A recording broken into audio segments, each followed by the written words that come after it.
Hello guys! Welcome sa aking walang kwentang channel. So, nandito naman tayo para sa panibagong video. Ngayon guys, ay iano natin yung importance ng fruits. Pero bago ang lahat, iano muna natin itong aking bagong channel. Please like and subscribe dito kasi baka lumipat na tayo sa channel na to at iwan natin itong channel natin. So, yung mga nakasubaybay sa atin, pwede kayo lumipat doon sa ating bagong channel. Pwede nyo i-search yung JT Cup Gamer. So, yan yung ating bagong channel ngayon. So, meron na tayong 35 subscribers. So, unti-untiin natin na padamihin natin yan ulit. Kasi itong ating video na ito, ating YouTube channel na ito ay medyo nagkaroon ako ng problema. No? Siguro dahil sa ang gumawa nito ay yung ex natin. So, dahil doon ay medyo magulo yung aking information.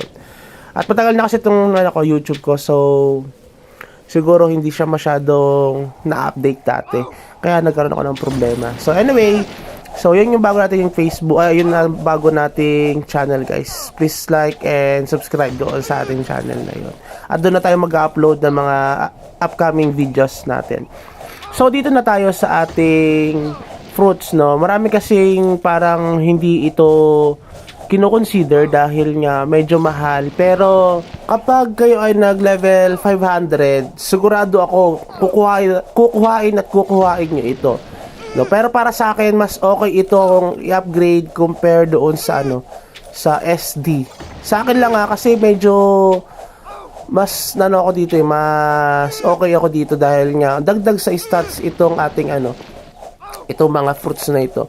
Depende sa fruits na. So ito kasi guys, ginagawa natin, bumibili tayo dito daily sa ating store ng Jewel of Creation dahil medyo mahal ito sa yung mga tradable na Jewel of Creation. At magkano lang kasi yun guys, di ba? 20,000 ata yun. So kapag binili mo yung 8 na yun, daily, meron ka lang kailangan na 160,000 na So doon nyo na lang ilagay yung yung budget ni MUC nyo. Tingnan nyo dito, hindi tayo pag nag-level 500 na kayo, hindi na kayo magkakaroon ng stats. Ito na yung patataasin nyo. Although mas maganda naman ito, pero syempre, sayang naman, advantage nyo yun kapag may mas mataas yung stats nyo tulad nung, di ba sa VIP, meron tayong dagdag stats kapag nale-level up natin yon. So dito rin, sa mga Jewel of Creations at kinrate mo as a fruit or kinraft mo as a fruit, so madadagdagan yung stats natin. Mas maganda yan guys yung stats natin. Dati kasi hindi ko siya pinapataas pero parang na-realize ko na mas yung sa tulad ni Japs, di ba? Si Japs ata yun or si RP. Ang dami nilang Jewel of Creation na ginamit tapos kinraft nila as a fruit. Syempre depende kung AG ba yan or STR or energy fruits. Pero usual kasi ginagamit nila AG. No, yun yung mga nakikita ko, no. Mas nag-invest sila doon at yung iba 600 na nga max na yun sa kanila at advantage ng mga players yun dahil nga syempre dahil mas mataas yung stats nila compared dun sa iba, di ba? Alam niyo naman yun, kapag mas mataas ang stats mo, syempre medyo advantage natin yun, lalo na sa PvP at syempre sa PK kung PK. So, ngayon gagamitin natin itong 63 ata 62 natin na Jewel of Creation at ginawa natin siyang STR fruits.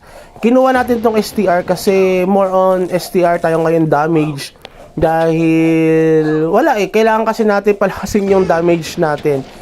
Ito pala sa character natin, mas pinapataas ko na yung damage ko kasi parang nababagalan ako magpa-level. Tapos papalitan natin yung mastery natin guys, abangan nyo dahil babaguhin natin yung mastery natin, yung class talent natin yung skill talent, mag-stick ako doon sa third play. So alam ko na content ako ni Boss RP, thank you dahil nabigyan tayo ng pansin. Anyway, that is the point of view. Syempre, meron din naman mga point of view yung iba. So, ito, ginamit na natin itong STR fruits. Unang bigay ay 5, 7. Ngayon, dagdag ng 7 points. So, yan ay randomly nadadagdag yung ating sa stats natin. Kung ilan yung madadagdag sa atin. So, from 0 to 3, pwedeng sumakses ka ng 3. Pwede naman mag-fail ka ng 0 doon sa fruits na gagamitin mo dito. So, unfortunately, may mga 3 tayong nakukuha dito Pero meron naman din mga 7, yung matataas din naman na points na nabibigay sa atin out of 10 fruits na ginagamit natin. So advantage natin yan guys, dagdag din kahit papano pampalakas sa atin kahit papano. Kung ayaw nyo kung para sa akin na mas inuna ko to compared doon sa mga accessories ngayon dahil ang mahal ng accessories. Biruin mo pag nung kinompute ko dito sa server namin, umaabot ng 9M or 11M para doon sa isang accessories para ma-upgrade mo. Tapos ang madadagdag sa'yo, okay naman yun, yung speed at saka yung mga critical damage. Pero parang sa akin lang sa akin ito, hindi siya worth it kung i-compare mo doon sa fluorides na madadagdag sa'yo, tapos doon sa fruits na madadagdag sa'yo. Para sa akin, kasi medyo mataas pricey masyado yung mga accessories. 'Di ba? Tapos yung fluorides, pwede mo naman, kunwari, para sa akin, sa mga free-to-play players, mag-fluorides na lang kayo compared doon sa mga accessories dahil syempre, kung gusto nyo mag-quit or bigla kayong mag-quit, at least mabibenta nyo yung fluorides. Yung accessories kasi hindi nyo siya mabibenta binded yun sa character natin. So dito ay pang top 49 na tayo, 'di ba? Nakaraan 60 plus tayo. Tapos yung sa server namin almost pang top 20 tayo. Ngayon nasa rank 49 sa overall, tapos nasa rank 90 15 or 14 tayo dito sa aming local server.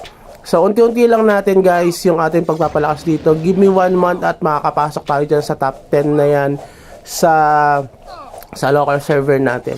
So, yung mga PVP, hindi pa kasi ako makapag-PVP dahil medyo busy tayo dahil finals ng mga estudyante natin. So, kayo guys, ano ba ang tingin nyo dito sa ating paggamit ng mga fruits? Para sa akin, gamitin nyo ito dahil daily ito. Sayang naman yung 160,000 lang na fruits na jewel of creation na bigay sa atin kung hindi natin gagamitin, no? So madali lang naman mag-ipon nun. So yun lang siguro, and have a good day. Bye bye.